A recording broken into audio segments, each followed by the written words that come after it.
Bonjour les amis, bienvenue sur ma chaîne Magic Bosco. Alors aujourd'hui un tour avec un jeu de cartes et 2 dés dont le spectateur va pouvoir se servir. Alors vous vous proposez de séparer les cartes à peu près en 4 paquets égaux. Donc on va dire ici. Un deuxième, on va dire là. Un troisième. Et enfin le dernier. Une fois que c'est fait, vous demandez au spectateur dans quel ordre il veut qu'on empile les paquets. Donc le choix est complètement libre. Donc on va imaginer ici, comme ça, et enfin comme ça. Et là on va même mélanger un petit peu de façon à ce qu'il n'y ait pas de triche.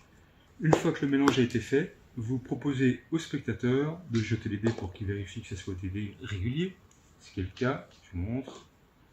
Donc 4 et 3, 2 et 1, etc. Donc le prochain jeté correspondra au jeté du spectateur. Et on a donc un 4 et un 1 qui font 5. Donc on va compter 5 cartes. 1, 2, 3, 4 et 5. Vous proposez au spectateur de choisir n'importe quel dé et de prendre la face opposée. Imaginez qu'il prenne celui-ci, et on retourne, et on tombe sur un 3. Donc on va compter à nouveau 3 cartes. 1, 2, 3.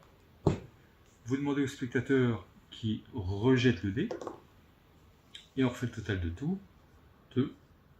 Donc on va compter 2 cartes. 1, 2.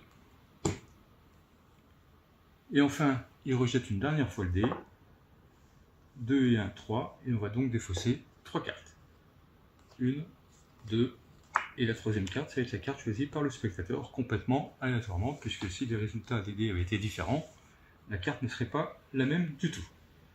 Alors maintenant, ce qui est intéressant, c'est qu'en fonction du jeté du spectateur des dés, du jeté des dés par le spectateur, veuillez m'excuser, c'est la fin du week-end.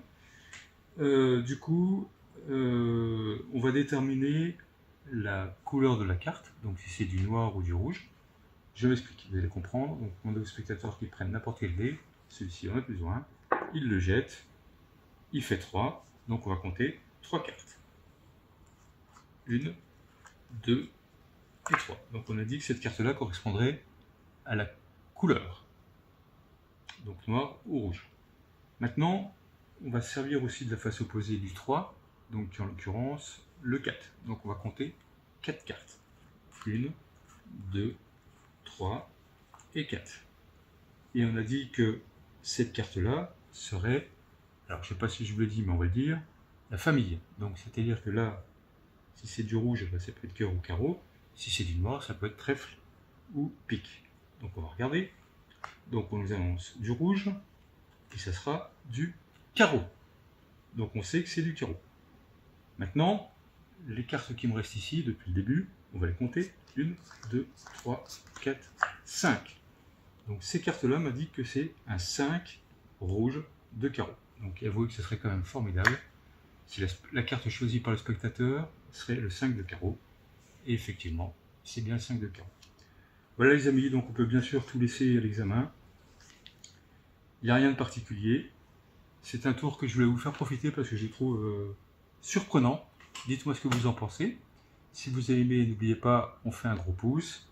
Et je vous dis à bientôt pour de nouvelles aventures magiques. Ciao, ciao!